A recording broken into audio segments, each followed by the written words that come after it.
I need to furnish this newly acquired holiday apartment in just a few weeks. Can I do it just using IKEA furniture without making it look like IKEA? Stick to the end of the video and I'll show you my process and I'll show you the finished result. Here's a snug holiday condo for a client, a one-bedroom layout typical to those you'll find all over the Mediterranean and places like Thailand. This one happens to be in southern Phuket, but I've done similar in places like Cyprus and Alicante. And now I'm being asked to freshen the interior, furnish it, photograph it and put it up for holiday lets for my client using Airbnb. Because this needs to be ready and rented in time for the high season, I've only got 3 weeks to get everything done here. That means the painting, flooring, kitchen, renovation and all the furniture delivered, installed and fabricated.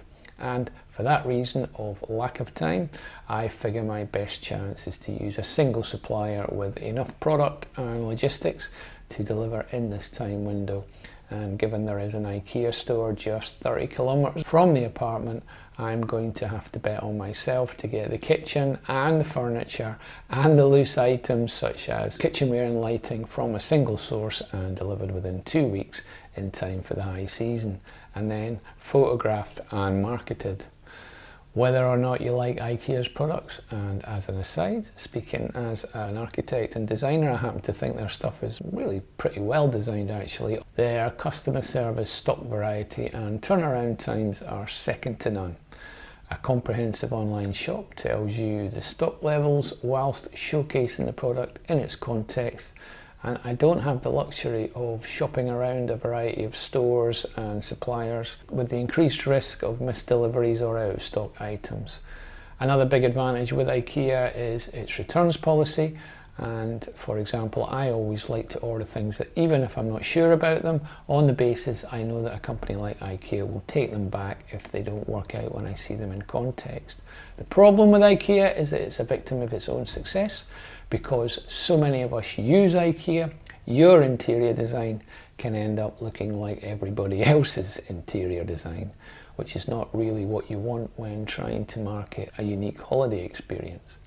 And then there's the designs themselves. Some of the IKEA stuff can have that chipboard, particle, melamine faced dentist waiting room feel, and this in turn can lower the money earning potential of properties since we need drop dead photos with a unique look where holidaymakers feel they're getting a personal experience and pay premium rates over other similar options. So I'll need to keep that in mind as I'm making my choices, but meanwhile let's take a few measurements, draw up the plan, rip out the old furniture and fittings back to the shell and list out what we need to fit back in terms of a furniture list. Whilst we're waiting for the orders to arrive, we'll rub the walls down and repaint a fresh feel everywhere, get rid of these awful curtains and put a new floor down over these weird old orange tiles. I'll make a separate video about how I approach such a freshen up process. I need to rip out this tired mini kitchen along with the ugly and oversized refrigerator, old style electric hob, and see my video here about my thoughts on these ceramic hobs. I'll go for something from their Method range. Is it Method? The Method system is pretty easy to assemble and more importantly to fix level. So let's go for the matte white. Gloss that seems to be so fashionable is awful for where regular cleans are required. It just shows up all the scratches and it dates really easily in my opinion. And to keep it simple, let's choose a door that doesn't need handles since it's just something else, just needs cleaning. I'm going to choose units that can take integrated appliances so I avoid the grease and dust issue building up around the top and the sides. Easy clean is so important for Airbnb and holiday apartments. Standalone appliances are okay for bigger kitchens, but for this small space, really we need to integrate. Another reason to use integrated appliances is in a living, dining, kitchen, open plan space scenario like most of these holiday apartments, where you want the kitchen to be as inconspicuous as possible and feel like a piece of furniture within the living spaces. Continuing with that design principle, I'll make the worktop the same colour as the doors to make it blend in with the walls and create this homogenized aesthetic. We want our gaze to be on the fabrics and timbers within the living spaces, not on our kitchen or our ugly refrigerators. For the design, I'll use Ikea's own online planner. All I need is the measurements I took earlier and my choice of doors and worktop.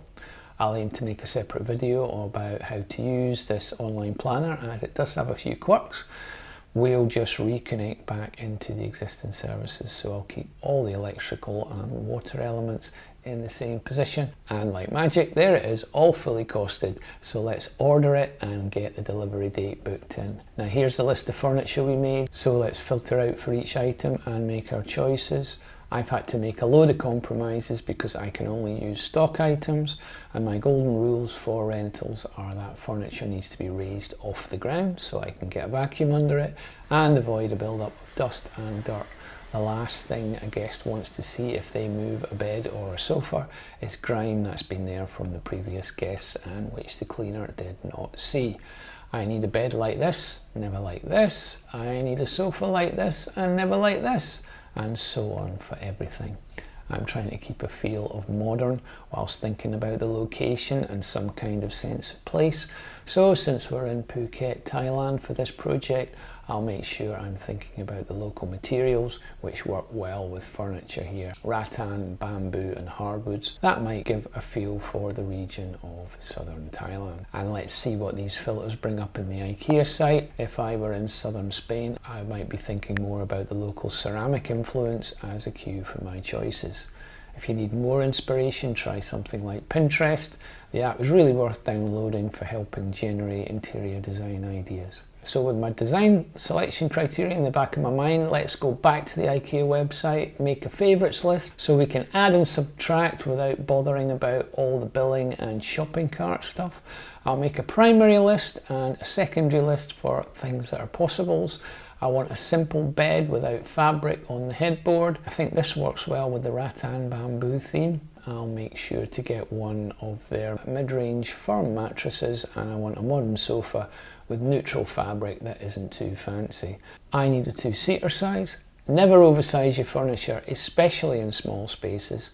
These bamboo bedside tables are ideal, and I like that they come in 2 different sizes. This coffee table has rattan underneath and I need a slim shape. I love the design and it fits with my theme. Let's choose a rug to define the living area, but keep it neutral and make it look a bit like a woven bamboo mat. Now to the fabrics. Fabrics are necessary, especially for Airbnb and Booking.com, because the photos are so important to sell what you're doing. And I'll get some cushions and some throws, cheap stuff, but strong natural colours that will make the photographs pop out. As we have our kitchen, we need kitchen utensils, crockery, pots and pans for our induction hob, cutlery and knives, and I'll always keep it simple and homogeneous. By homogeneous, I mean keeping it all so that there's a sameness running through it. So limit your palette. White crockery with the white kitchen, white kettle. It sounds obvious until you see the drab clutter you see in so many holiday lets. Now artwork, if you feel it's necessary, keep it to a minimum, and what you do add, make sure it's quality pieces, not some random kitschy print or some tourist tat. Lighting, I want lamps for bedside and a floor lamp. That's pretty much all I need other than what's there already. Maybe use a pendant for the existing ceiling light. Temptation is to use the cheapest, but I'm trying to avoid the Ikea look, and speaking as a designer, it's the lighting that people always underestimate in their priorities on interior design. We already have built-in wardrobe space, so let's get quality hangers, some nice white towels and some white dressing gowns and slippers for a feeling of quality as you open the wardrobe for the first time. Dining table and chairs, I need quality again, and the only table I can find that fits the size I want is out of stock. All that remains is the standard stuff with that ubiquitous Ikea feeling I was talking about earlier, stamped all over it. So let's come back to that. Chairs, I'll go for these upholstered ones which are quality, and the fabric will go with the sofa. However, I'll pause on them until I've figured out what I'm going to do about the dining table. Let's choose the right table mats for my rattan bamboo teak theme, and we're getting towards the finishing line. I'll get this cute little period table. I just think it works well with the brown architraves. and I'll put this Bluetooth speaker on it to allow guests to play their own music straight from their mobile phones. And this second generation Eneby one, it does have great sound quality and clear bass tones. I chose the white one, keeping to my homogeneous underlying principle to help me avoid the impression of clutter. Now check and double check and the time the order so the delivery coincides with my complete the decoration and the flooring. On the delivery day, have a fully printed list to hand, preferably with photos next to each article number, and go through it one by one with the driver. They won't mind, and even if they do, I don't mind. Imagine if, for example, the mattress isn't there, I will be completely stuffed with a few days to go because I've got no bed. We're shelling out a few £1,000s. I think we can expect a bit of time to check before signing him off to go. And here it is in its finished state. You can see I had to cheat and buy my own dining table and rattan chairs since the Ikea table never appeared back in stock in time for my timescale. Let me know in the comments whether you think I managed to avoid the Ikea feel and what you might have ordered differently. In an upcoming video I'll show you how I assembled and placed all of this, plus how I photographed and marketed the property. If you enjoyed the video, please don't forget to give me a thumbs up, it really helps me, and I'll see you soon.